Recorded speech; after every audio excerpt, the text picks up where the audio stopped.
I love you, Dad. Can you hear me? We're gonna be best friends forever. Oh, wait, I died.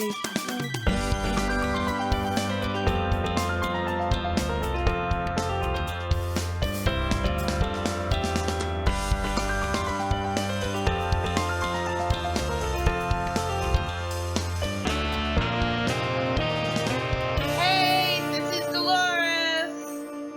Hey, this is Joey. This is 30-Year-Old Teenagers Podcast. Yeah.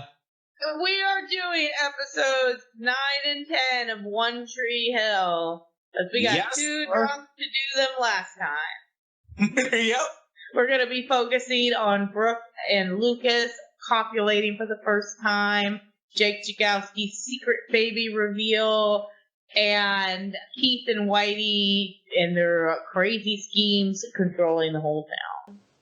This is also the mid-season finale here. This is like when like Karen's gone because she's like pregnant, like really pregnant. But storyline, she's in Paris doing like some type of cooking class that honestly doesn't really help her character like at all. She comes back to Karen's cafe, so whatever. It's a way to kind of write her off. Let's talk about episode 9. All right, so Peyton tells Lucas early on in this episode that she just wants to be friends. She has no interest in being, anything more than friends. Lucas is like, I guess whatever, That comes into play a little bit later. As we mentioned, I don't know like how much we actually said about episode 8 because we were pretty, let's say, out of it last time. You know what? Brooke can make quite a drink. The girl knows what she likes. She knows what she wants. We see in this episode, Brooke is kind of stalking Lucas a little bit. Like, I'll say more than kind of, yeah. As soon as Peyton says, hey, Lucas, let's just be friends, okay? As soon as he said that, Brooke is like jumps in front of him like, hey, tutor boy, or whatever she calls him, and is saying that if she reads this book, he gets to do a favor for her, which we are only at this point can assume is oral. And Brooke is salivating over it. Like, that's all she wants is some sort of sexual favor from Lucas. Oh, yeah, because, the first few episodes, Brooke was pretty, horny for, Lucas and almost anybody. I don't understand why a girl this beautiful is having a hard time getting laid, as we've seen in episode 8, when they're in the bar. Of course, teen drinking is wink and a nod. I've talked about this before. They have fake IDs in a small town, which, everybody should know Brooke is the star cheerleader and is, 16 or 17 years old, but nobody cares and just overserves her. Quick thing. What? I saw your dog, and I was like, is that like a otter? I was like, does she have an otter? But anyway, go on. Get in here. I wanted to point out that Brooke quoting Weird Science was a little odd to me. That seems like it's male audience bait, no offense, because a certain producer who shall be unnamed said that was his first chubby was to the girl in Weird Science. Brooke's parents may have shown her that when she was younger. Confession, I've actually never seen that entire movie. I've seen the TV show, but never saw the entire movie. I have literally never seen that movie. And I only know it from Blake and Khan on King of the Hill singing, she blinded me with science. That is all I know of that film. But I just I want to do Brooke's kind of male fantasy baiting when she's a real character versus when she's just kind of being paraded around. It's I love Weird Science and Ghostbusters and a cold beer. Glug, glug, glug, glug, glug. She went from, in the last episode, I'm sorry, I'm a drinker. I don't know if anybody's noticed this. But I'm a drinker, and she went from the last episode drinking a screaming orgasm, which was basically a chocolate milkshake with alcohol in it, 4 shots of alcohol, to drinking a beer with Lucas in a pool hall. So we're introduced to Jake Jagowski's little girl. Like, we're finally get to see Jenny. Spoiled it, but yeah. Yeah. Okay, we can cut that out. All right. Sorry. Go with your notes. It's too late. It's too late, Peyton. I've already moved on from this whole experience.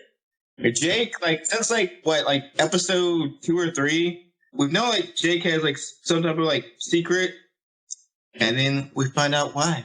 Because his dumb little baby, Jenny. Stupid baby. I don't want to mention episode 10 yet, because that's when we really get to see Jenny. I have a theory on the whole thing. So I have developed some more headcanon since the last episode. Whitey, in the beginning, probably the 3rd episode when Brooke shows up, he gives a wink to Lucas when he sees Brooke half naked in the car. Yeah. Whitey cancels basketball practice the weekend that Lucas hooks up with Brooke for the first time. Whitey seems to be coordinating teen pregnancy in this town. Why, you ask? The last time that an irresponsible young star basketball player was running around not using condoms produced not 1, but 2 star athletes. And then he realized that he could farm them out. So young Jake Jagowski, horny, beautiful, and Polish. And as a Polish person, they're very hard-looking people. He decided, yeah, Jake, you just go out with that weird slut that you met. Just don't need no condom. You're young. You're a young man, Jake. Do what you need to do. Swilling a glass of Maker's Mark. And Jake Jagowski gets a girl pregnant. I am sure, nay, positive, that Whitey, his whole attitude and shift this season, obsessed with making a perfect team and getting a perfect game, was because Jake produced a girl. He doesn't get another legacy basketball player from irresponsible young men. He just got a girl that he's just gonna I don't know, throw on the cheerleading squad. I also think this is why he incorporates cheerleading, again, which is its own sport, into basketball, because he thinks if he can have the cheerleaders lined up, then he can easily get an impregnation and have a future basketball star.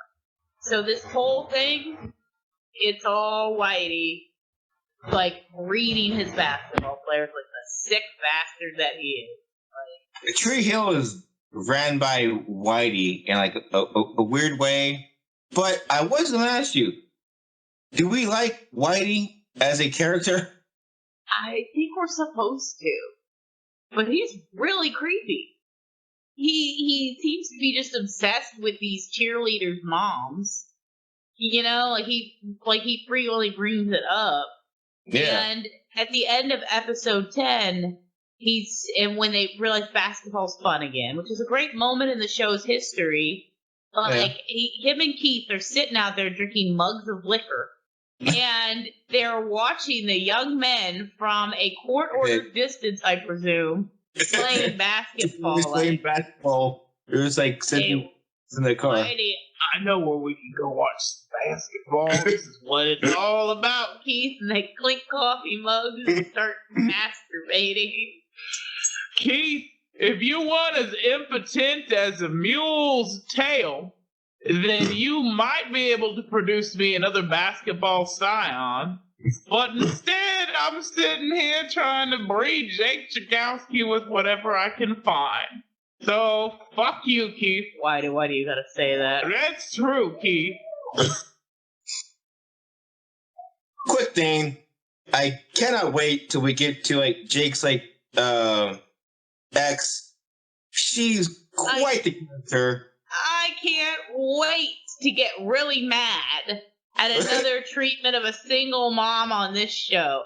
She left the baby in the car when she was going to party. I'm like, where's Jake Jagowski leaving this baby when he's got basketball practice? Okay, I have some things to comment about Jake Jagowski's parenting. I understand when Lucas encourages him, don't hide your baby. Don't be ashamed of your child, Jake. Don't you ever be ashamed of the kid you made when you didn't work on them. He immediately brings the baby to a cafe. I guess it is a little bit irresponsible for like Jake to bring Jenny to Karen's cafe. I'm sorry, he doesn't give her earmuffs. Yeah. And can I say this? Jake's song at Karen's cafe sucks so bad. It's like the worst song ever. Which song was that? He like, I just wanna be. No, but yeah, I think it was. It's so bad. We also want to talk about that. I don't want to be anybody that I'm trying to be lately. What's his name? DeGraw. He looks like Michael Cera. He looks exactly like Michael Cera. He really fucking does. Oh, really? But okay. Yes, he does. But look it up side by side very quickly, because producer Blake's gonna have like 2 pictures side by side of him. Hold on. Yeah, no, they don't.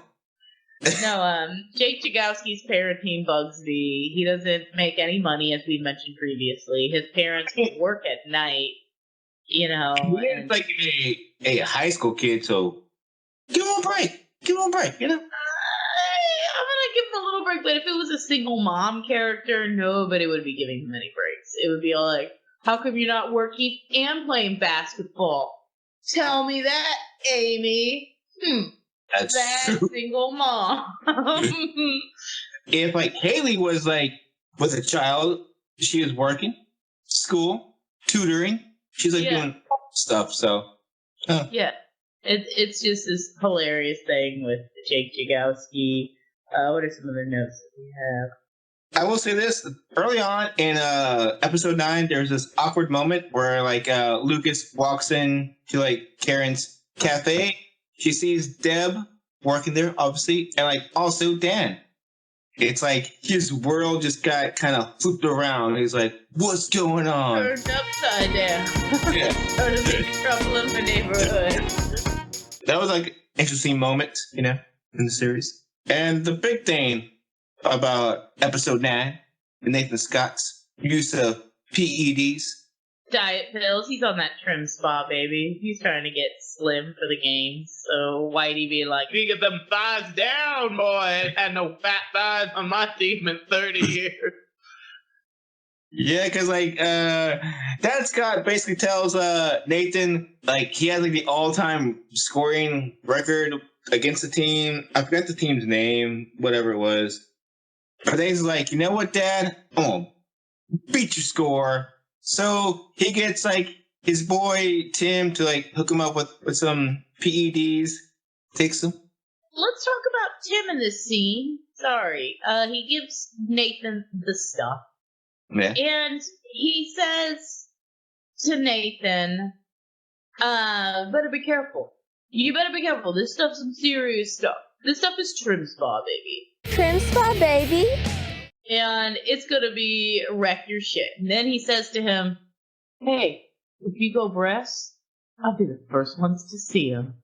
And it's like, what are you saying? It's either oddly transpositive, or he's saying, again, he wants to fuck Nathan.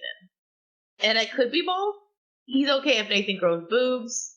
He's fine with it. Good on you, Tim. You don't care if friend has breasts. You just want to fuck him no matter what. Well, like, Tim, in this entire series, as, like, the series, like, goes on also, it seems like Tim does have kind of a crush on him a bit. He has a boner for, like, Nathan. He would love to one day have sexual intercourse with Nathan Scott. I'll be in that prom dress in no time, Nathan. Like, just really, really fucking thirsty. That's something I didn't notice the first time around when I watched this. Probably because I was friends with you, and I just assumed men just made out with each other all the time as friends.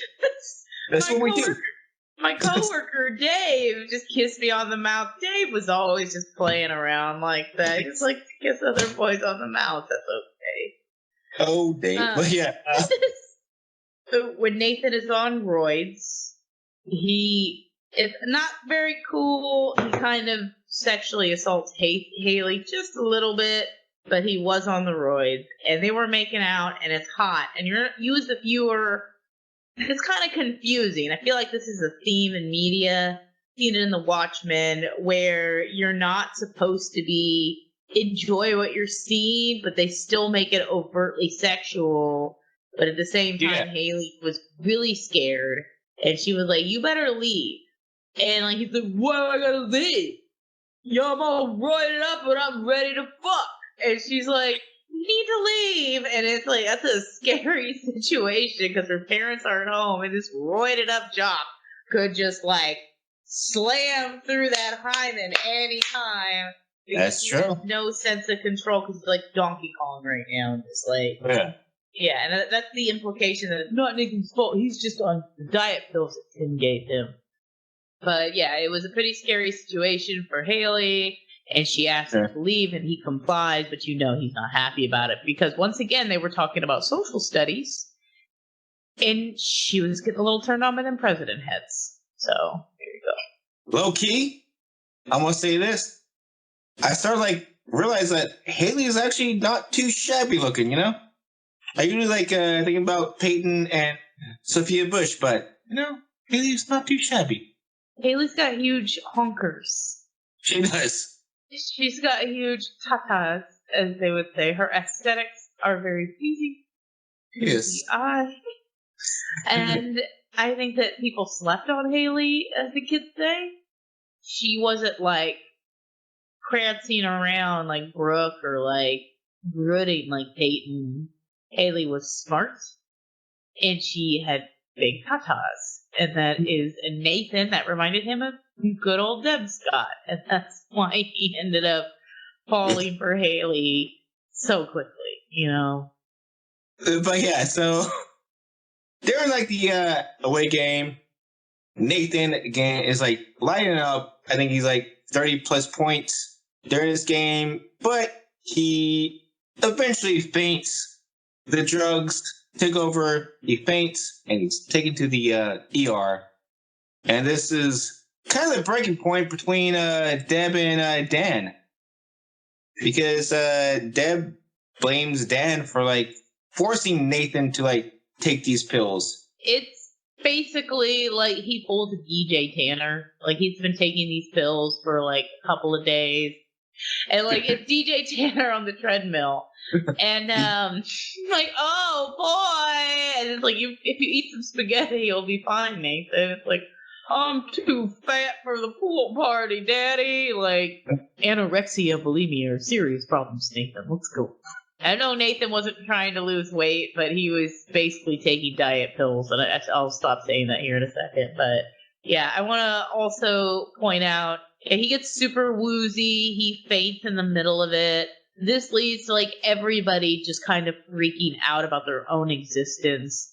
The timeline in this show is really bizarre. For instance, in episode 9, Lucas is out on a date with Brooke, and he's supposed to meet his mother 6 p.m. for a phone call for her in Italy. Why would it be 6 a.m. when Italy is 7 hours ahead of us? Why would she be calling in at 1 o'clock in the morning Italy time? She's trying to call them at a decent time, Tree Hill time, not her time. No, but it still doesn't make sense. Why would 6 p.m. be it wouldn't. Why would 6 p.m. be the optimal Tree Hill time when her son is out raw dogging women all over town? And she knows this. She don't know that, Oh, she knows it. When she left, Lucas had nobody. So again, Lucas is not raw dogging. As we saw. Episode 10, the whipped cream! Lucas is definitely buying condoms. Definitely wrapping it up, which is good. Deb sees him, and Deb is a snitch! I couldn't help but notice that Lucas was buying whipped cream, and it wasn't even the low-fat kind. And he's got a basketball game coming up, and I just wanted you to know, Keith, that the condoms that he was buying to have sex, presumably with his girlfriend. How can we know? I've never used a condom in my entire life, so how would I even know? I wouldn't even know. Speaking of that, without spoiling anything, there's early signs to see that the Devin are gonna get it on, you know. But Devin, get it on? I totally forgot. I have not watched this show in 15 Oh my god. Devin, That's- do it. What? Oh. Okay. I didn't even know that Devin could do it. Oh, okay. Well, I know that Devin end up like post season 8 end up fucking. yeah. Yo, Nathan, I don't mean to dog on you, but I know now why you call her mommy. And during that season, Haley had 17 sisters that showed up. I don't know. It was Haley like mentions like early on that she has like 7 sisters or like something like that. Later seasons get wacky. Haley mentions during the makeout scene that she has a bunch of brothers and sisters. I have a question for you. Okay. Peyton, after Nathan goes to the hospital for his diet pill addiction, she begins to rethink her decision to be friends. And so she rushes to Lucas's house. I want everything with you, Lucas. I want it all. And out comes Brooke wearing a sweatshirt saying like, hey, superstar, you ready to score? A weird programmed Brooke Barbie doll. Like, it was like kind of an odd statement. She's in the sweatshirt. Did they already have sex once? Yeah. That's what I was thinking, that they have already had sex and they're going for round 2. Blake thinks they have not had sex yet. What? They took a shower, or she took a shower, and then to get all the cheerleading sweat off her, and was wearing a sweatshirt. I was like, no, she would have been in her normal clothes. She wouldn't have been in the sweatshirt. She fucked, and then she fucked and sucked, and then she took a shower. And that's when she was coming out of the shower wearing the sweatshirt. Yeah, and like that's why like Lucas looks so like kind of like, what's the word, like when like Peyton like shows up and like, oh my god, I like messed up because I already like fucked Brooke. So like, yeah, it's not like him and Brooke were just hanging out before this moment. They did some stuff, man. I think that they did. He didn't even have a grace period. Like, Peyton said, hey, he made out with Peyton like a week before that. But like Peyton like rejected him. No. Peyton is doing what girls are supposed to do. Well, like, they have to play chase. Lucas is like 17 years old. He doesn't know what's up. The girl that he's like crushing on rejects him. The girl that like has been throwing herself at him for like 5 weeks straight. He's like, okay, let's like go now, you know, because why not, you know? I don't blame Lucas with this one. I blame Peyton. It's like Peyton's fault that all this happened. It's not her fault. Brooke just waited immediately for one little opening to get with him. There is no such thing as fair game with women. There is no such thing. If a woman says, she'll tell you, if a girl ever has a crush on a guy, ever, then it's marked. It's marked. It's done. It's like... But then, Peyton, like, even tells, like, Brooke prior to this moment that she doesn't care about Lucas in that way. So, again, this is all Peyton's fault. He doesn't think that, like, having sex with her best friend and hooking up with her is gonna be an issue. Like, I think that, like, I guess he's a stupid teenage boy. But at the same time, it's just like, this is going to be a big problem. And Brooke should have known better. She knew that they both liked each other.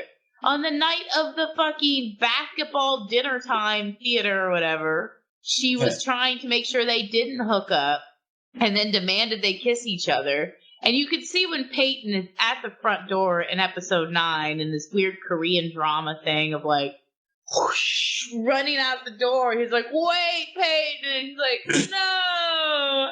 You could see him trying to, how do I turn this into a 3-way? How do I have both of them? And he can't quite, he's too stupid. Lucas is a very dumb, stupid boy. And he cannot quite finagle how to get that 3-way. And he doesn't. And, he's like, Lucas is, like, kind of weird towards, like, Peyton afterwards. He tries to, like, apologize and stuff like that. That seems kind of awkward and kind of weird to do. Trying to get that 3-way. Do we want to talk about Lucas's stupid tattoo that he had? He got a Chinese character tattoo, which we can only assume means like, loose and tight, this meal is right. Come and get this spicy chicken tonight. Only at Mayor Chow's. And that's the only thing we can assume that says. Because Keith was really upset about Oh, yeah. And, like, this is, like, listeners, if you're not in your 30s, you may not realize this.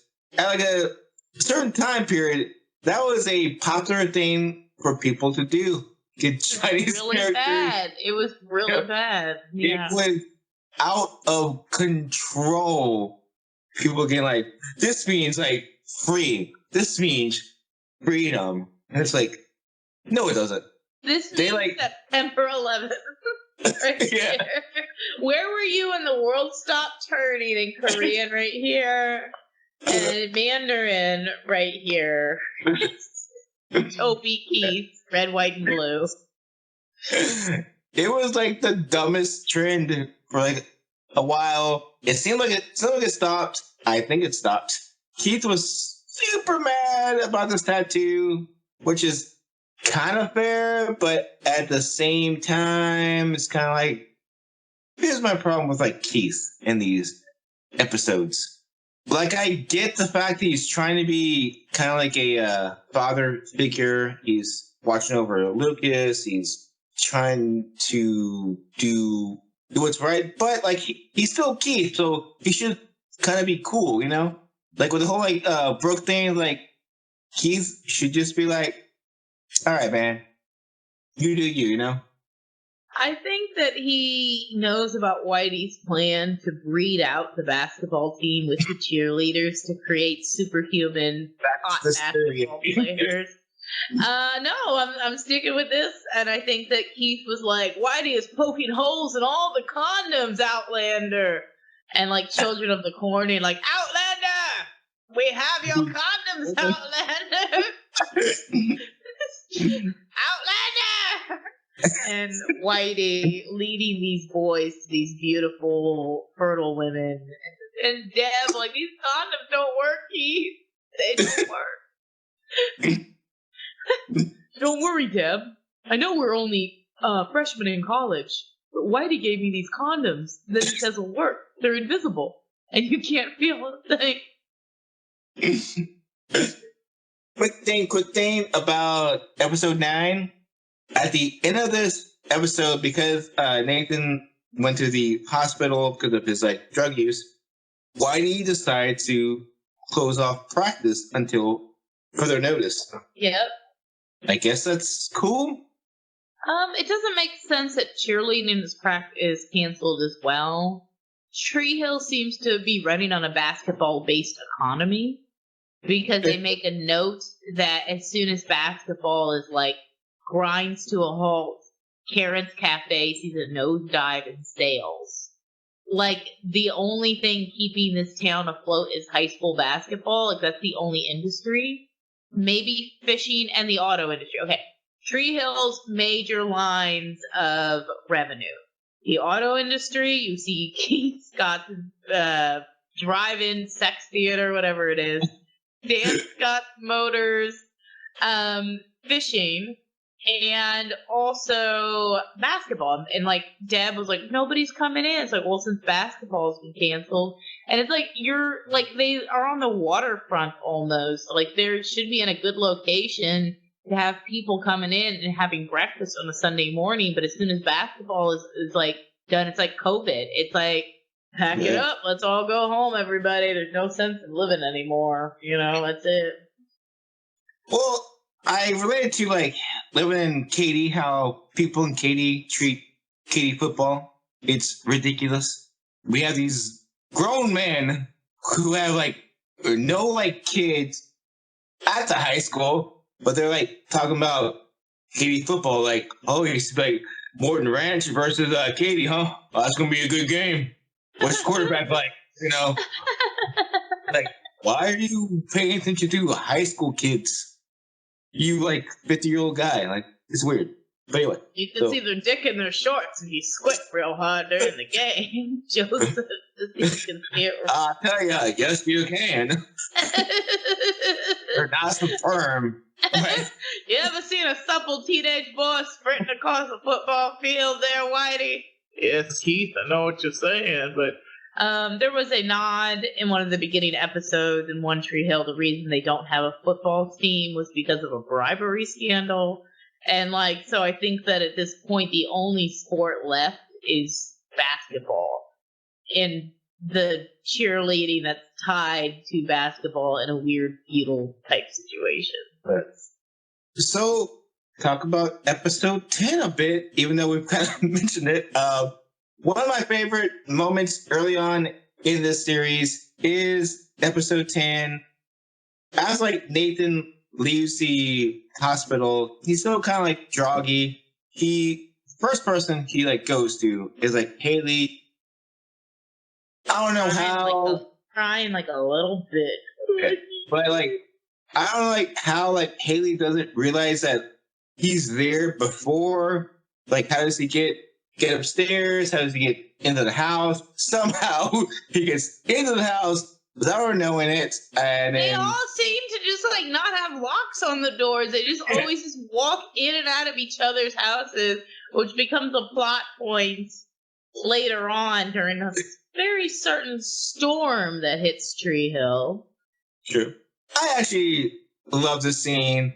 Nathan, Haley, it almost got me to cheer up a bit, but it was a good romantic scene. It was a beautiful moment. Yeah. Nathan, after his harrowing ordeal, which I'm surprised the hospital just let him leave. How did you get there exactly? There was no Uber. Again, he is a minor, so he checks himself out of the hospital after ODing on whatever fentanyl after taking dangerous amounts of phentermine, and goes to Haley's house, and they go. She's like, "Okay, come here." She's like, "Can I stay the night with you?" She's like, "Yeah, you can stay the night." And they close the door, and I know what they were doing. Back in 2003 times, the idea of two kids having sex on TV is a huge deal. I imagine because the end of episode 9 is them teasing the audience. Are they going to do it? Closing the door. Then it opens up on episode 10 that they're lying in bed fully clothed. And Haley is like, "So glad we waited." And Nathan's like, "I'll wait forever for that sweet pussy, Haley." And she's like, "Okay, thank you." "Yeah, girl, you know I love you." "It ain't about the sex for Nathan." Woo! He says that to her, and it's very preachy. This whole moment is they had talked about Haley's virginity a little bit. "Are you a virgin?" "So what if I am? I'm cool virgin." Woo! And it turns out he's willing to wait for her, which is really sweet. That's why Nathan is an instant change of character in this series. He starts off super douchebag, but we're in episode 10 and he's almost a completely different person now. It's because Haley's the first person to ever say no to him. She's the first person to not gratify him with a yes, immediately. He respects her. You can see Deb is a little bit of a no-nonsense person. Haley's definitely no-nonsense. I like the sparring war that Lucas and Haley get into. Haley is fooling around or making out with Nathan, and Lucas has started making out and fooling around with Brooke.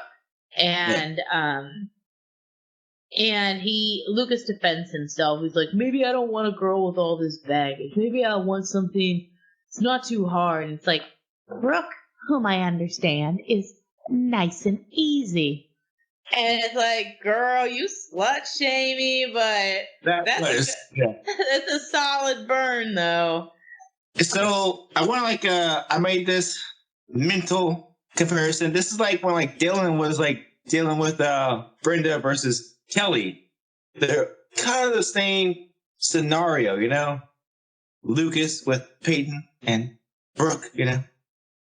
They like to pit women up against each other. It's kind of how they do it, you know? Like, oh, I have no idea why these two girls are fighting. I must not have done anything wrong. Oh, I accidentally just called Joey out. I'm sorry.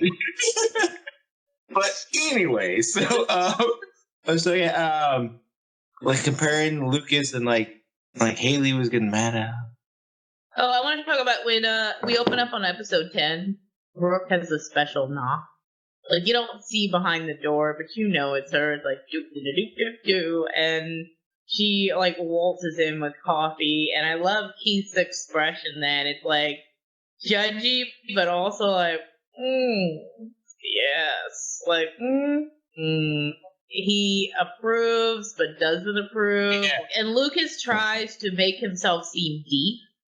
He tries. He's like, have you ever had to make, a really difficult, important, super serious decision? And Keith's like, seems like you made the right choice there, boy. And Brooke is, prancing around, here's your coffee, everybody. Do-do-do-do-do. Yeah, Brooke is that super, not needy, but she needs attention from her boyfriend all the time.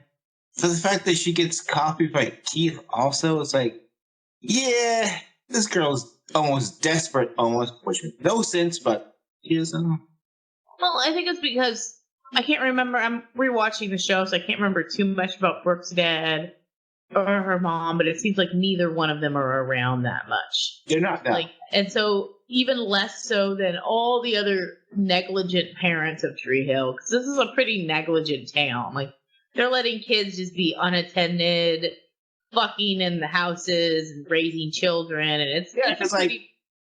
I all these characters. There's only two people with parents, and that's the Scott kids, and that's it. Yeah, Nathan Scott, Lucas Scott. That's all. The rest are just on their own. Haley's got two parents, but they're off doing drugs. I don't know where Haley's parents are. Her dad's Huey Lewis, though. Wait, is her dad Huey Lewis? Yeah. I didn't know that. I love Huey Lewis. That's incredible. Oh, I have to mention on our show notes, speaking of sound, Mark Snow did the music for One Tree Hill. Oh, I did not know that. That is a fun fact from my producer who says, I will pop you in the mouth. Don't say this. He's always saying funny things. I didn't notice that.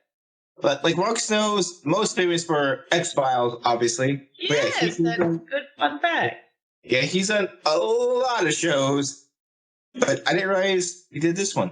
Yeah, can you elaborate more on Mark Snow? Well, if we're talking about X-Files, then yes. Okay.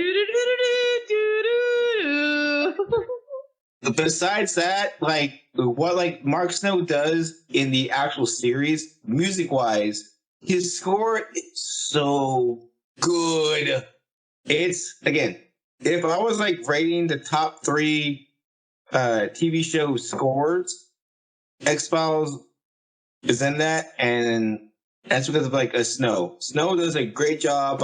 Each scene, he has certain cues that they put in there, and it works perfectly. It's dark, intense, suspenseful. It just works perfectly with the show. But I have seen other shows that Mark Snow's done. I'm trying to think of another one besides, I guess, Winter Hill. That were also really, really good. Not as dark, but still, he knows what he's doing. The boy knows what he's doing. He does. He really does. Oh, hold on. I'm gonna play the theme song real quick, because I haven't heard it in a while.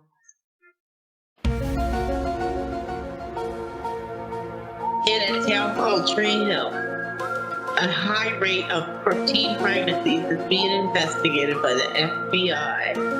Whitey Russian appears to be the only adult over the age of 35 in this town. I've taken Mulder here to investigate with me. Where are all the elderly people in Tree Hill? I say you get out of this town, Outlander. This is a basketball town. It's like almost like kind of like a Peanuts scenario too. Yes. Oh my God. Yes. Charlie Brown.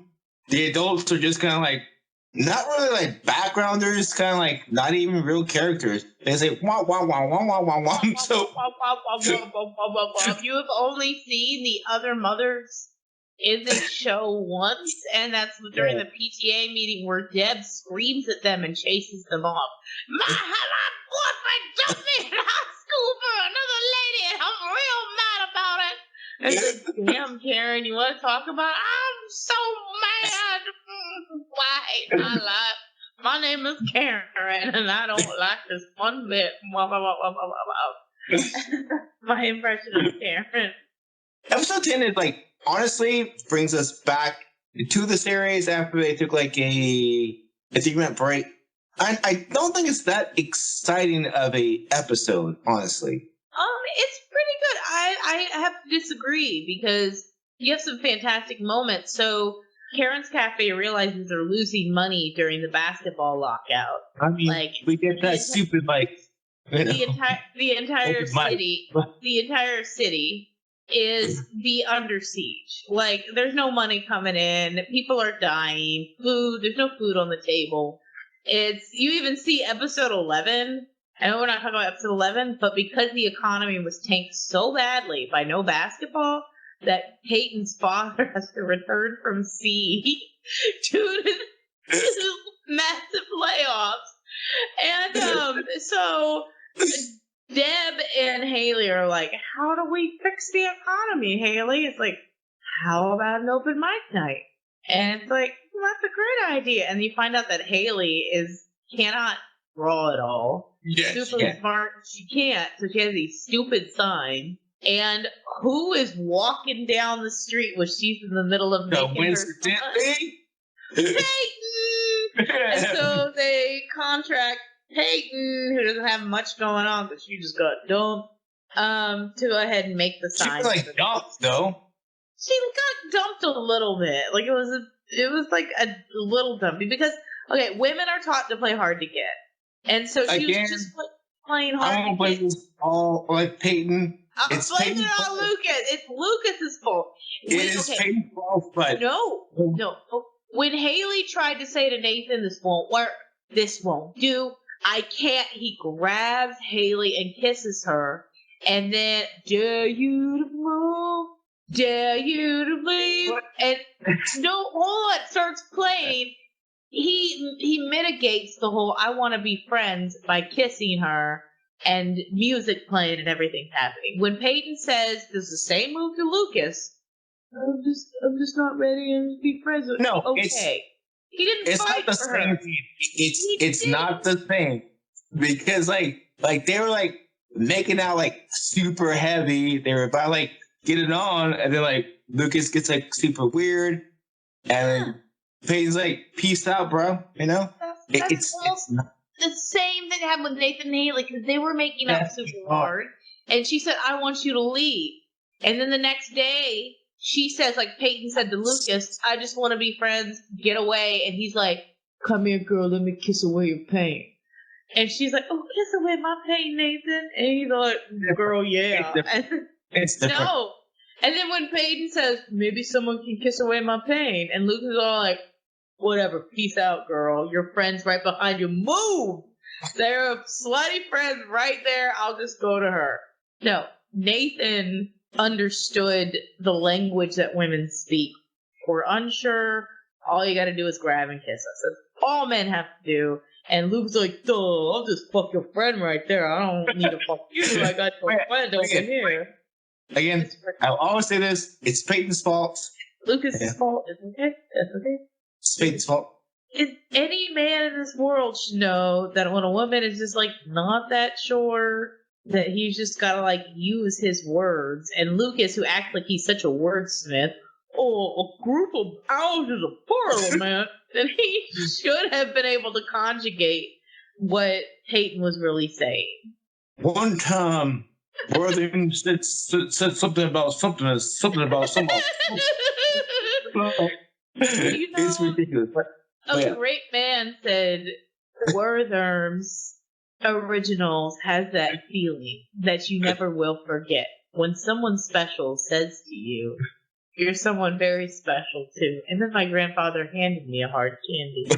And I ate the hard candy. Someone once said, I'm loving it.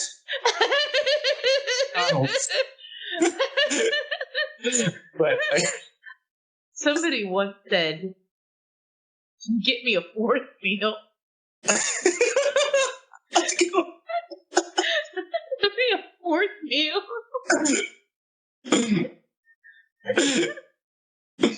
Alright. One man once said, if you're hungry, grab a Snickers. Wow, Lucas, you're so smart. You're the smartest boy in school. You know, I kind of just want to be friends, but okay, cool. Boom. Boom. Wait, there's Brooke. I'm gonna fuck her brains out. Don't you worry. But again, like Brooke has like been throwing herself out of like episodes, though. Yeah, Nathan knew immediately that Haley was just like unsure, and he was able to kiss away her pain and make her sure. And Lucas just knocked Peyton down and like went out with Brooke. Get tattoos, get drunk. Like that was. I'm still gonna say this is all like Peyton's doing. Later episodes, the drama between like Peyton and Brooke, it's all like Peyton's fault. I'm saying it's all Peyton's fault. But anyway, so as we talked about, there's a open mic night. Randomly, Peyton like sees Gavin DeCraw at like the Thud Magazine headquarters, and she's like, "Hey, you mind like coming by Karen's cafe to do this thing?" Let me ask you a question. If he was not attractive looking, do you think he would have like shown up to Karen's cafe? I think in this universe, yes. Because they seem like a nice guy who just wants to do something good for the community. If it had been Clay Aiken, no way. That guy was hot stuff around 2003, and he wouldn't have done it. But Kevin DeGraw, if I were invisible, can you imagine? But it's like, here's another thing. It's like, Tree Hill is in like Carolina. Yep. Why is Gavin DeGraw at this random Thud Magazine location? What is the purpose of Thud Magazine other than that they put Peyton's little drawings in their little book? Like, what is the purpose of Thud Magazine? Honestly, I had no idea. But yeah, nobody knows. That's like if like the Weekend randomly showed up at like a FedEx in like Sugarland. If he shows up at a crawfish combination wing restaurant. Yeah. Oh my God, you're the Weekend. Can you come to our podcast with us? It's like, sure, man. Why not? But yeah, it makes no sense. I don't know. I once met Sinbad, but he was at a Sinbad show. Kind of different, but Gavin DeGraw agrees way too quickly to show up to Karen's Cafe, and he shows up and he brings the house down. Jacob's baby, assuming that she blew her eardrums out, and Jake Chigowski. Jake Jagowski. I'm sure his real name's Jacob. But Jacob Jagowski, Jacob Dylan Jagowski. Just call him Jake. Jakey G shows up with his baby because he's outing his baby. Yeah. My baby is gay and I need to out my baby. And so he was ashamed of it. Homosexual, y'all. Something about it. I don't want to know that my baby's super gay. And it's like, you shouldn't be ashamed of your gay baby, Jake. And he's like, you're right, Lucas. And so he, baby has no, as I brought up previously, has no earmuffs on. She's in this room full of sweaty, gross, disease-carrying people. This is a fucking newborn. And, you know, it's like most people... She's like, what, 6 months? Or like 3 months, right? Something like that. But it's a tiny, tiny little doll baby. Yeah. And then everybody's like, let's go to the river court, you guys, and play a friendly game of basketball. He has his baby out in the cold, barely wearing a blanket. Like, and he gives her to the two most irresponsible, unstable cheerleaders in one field. Brooke, if I use a condom, it's a happy accident, David. And Peyton, I run red lights a lot, Sawyer. And he hands the baby to them while he goes and plays basketball with his buddies. He is like 17, so I can like excuse that, but yeah, that's not a good parent thing to do. A part of me does like that stupid, sappy basketball scene. It's real nice. It's sappy, it's dumb, like it's everyone like getting together, playing their, river court game. You have Mouth there. Mouth, it's a little curious that Mouth's little friend, who did the show with him in the first episode, is gone all of a sudden. He's gone. He might show up a little bit later, in like season 3. Oh, let's not spoil anything because Blake's a sweet summer child. What was the name of that big kid who? Little Jimmy Edwards is. Jimmy Edwards. Yeah, that's it. Yeah. And he got kicked off the river court real quick. It's a little strange that, I think you have some of your first interactions between Mouth and Brooke. Because it's like, they used to call me Mouth. Oh, because she slept with her mouth open. Oh, yeah, that's it. But episode is definitely like setting up things that like happen later. Because you have that division between Brooke and Peyton that starts to like show up here. Brooke kind of doesn't see it, which is weird. It kind of makes sense. Brooke just doesn't realize that Peyton's not cool with the idea of like Brooke and Lucas being like a couple. Peyton starts avoiding Lucas and Brooke. Like Brooke is like, hey Peyton. Yeah. Come on. And Brooke's a little like, you're acting like you don't know why your friend's upset and she's playing stupid. Like, Brooke is way smarter than this. Like I said earlier, there is no fair game between women. I once slept with a dude that a friend of mine had dated 5 years before I got a crack at, and I asked her permission, and I'm like, is it okay? And she's like, whatever, I don't care, I'm married. And I'm like, yeah, okay. And I'm sure that she was never more angry or madder at me after that. Like, it's been 8 years, and she's still mad as far as I know. So, women do not handle, there is no such thing as fair game. Yeah, so like, Brooke is, I'd say Brooke, Sophia Bush, your character was kind of a bitch in these moments, cause like, it was like basically Brooke shoving Peyton in, like, they're like seeing like, hey, we're like a couple, like, Come on. Rub it in her face. Like, that's realist. Let's have mutual oral sex in front of her and let her pick up the pieces of her broken heart. It's that whole fair game comment. It's like there is no such thing. One thing I'd like to point out is that there are little nods that Sprint was a huge sponsor for One Tree Hill throughout the series. Right. And there is one point that Brooke runs up to Peyton and is like, "Hey, what's up, girlfriend? I've been two-waying you all day and you haven't been responding." And I was so confused. I'm like, what does it mean, two-waying? Brooke runs up to Peyton, "I've been two-waying you all day, girlfriend." What his ass? That's a zip-zapping.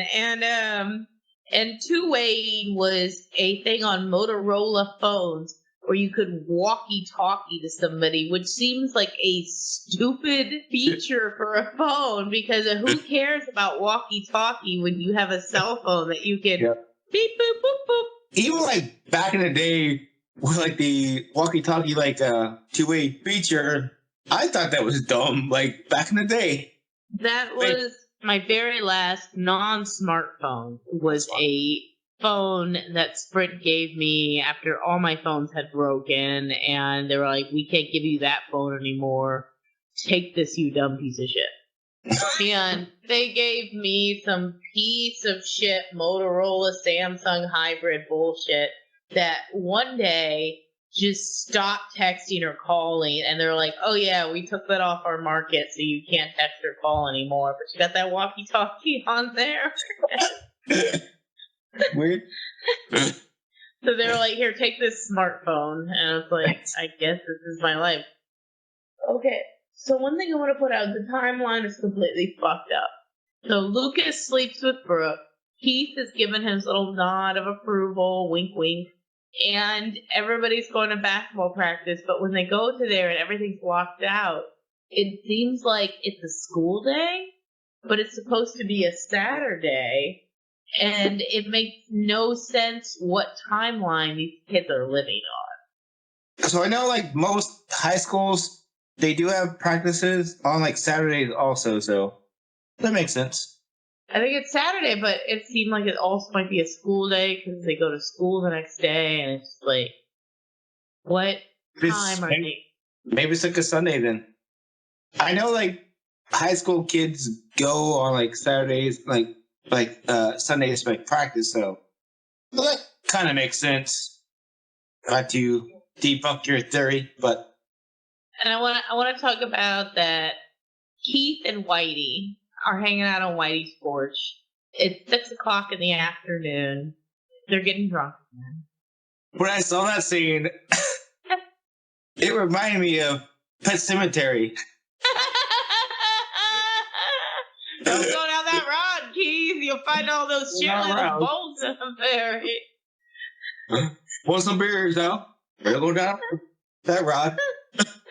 Yeah, it like reminded me like of that scene so much. 5 years ago, who knows? A cheerleader was murdered at the hands of an angry basketball coach, and he tried to bring her back to life. The local pet cemetery. She started to reel her in, hill her in, and he realized he had to shoot her. So he did.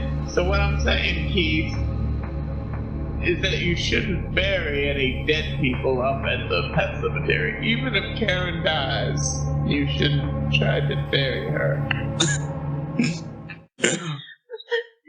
They're at the porch and they're fucking drinking their fucking whiskey out of their mugs.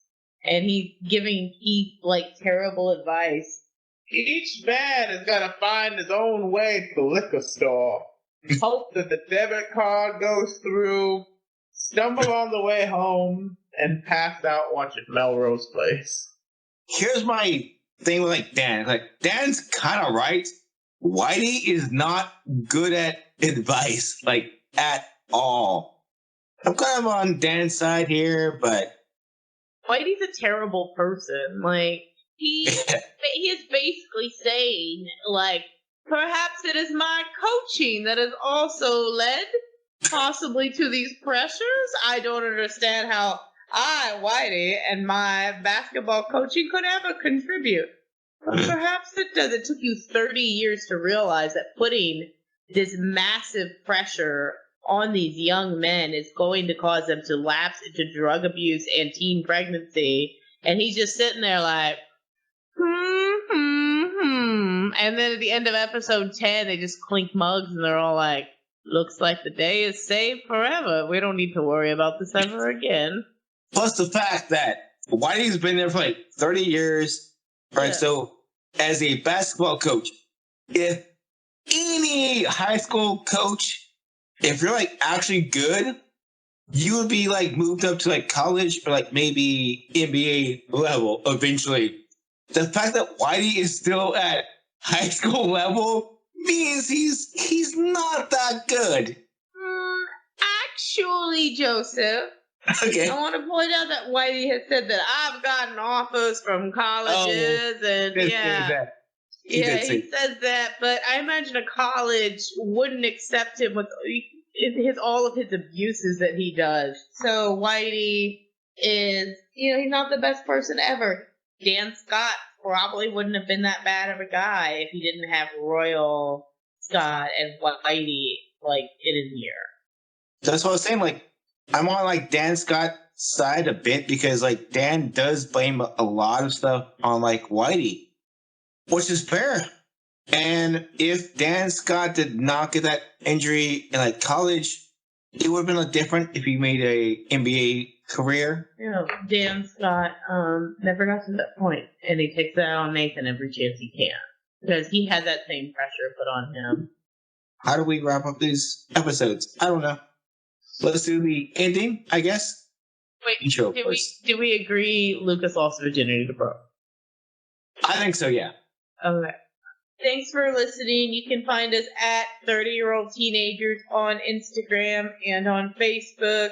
This will be uploaded every other Friday to Spotify and Anchor, and also every other Friday to YouTube with cool graphics as uploaded by Blake. Our producer. Yeah, so for like us, if you want, you can find me at Nimrod Horror. Woo! Okay. So yeah, this is the episode. Next week, we'll see you next week. Keep watching the reruns with us, you guys. Peace out. See ya.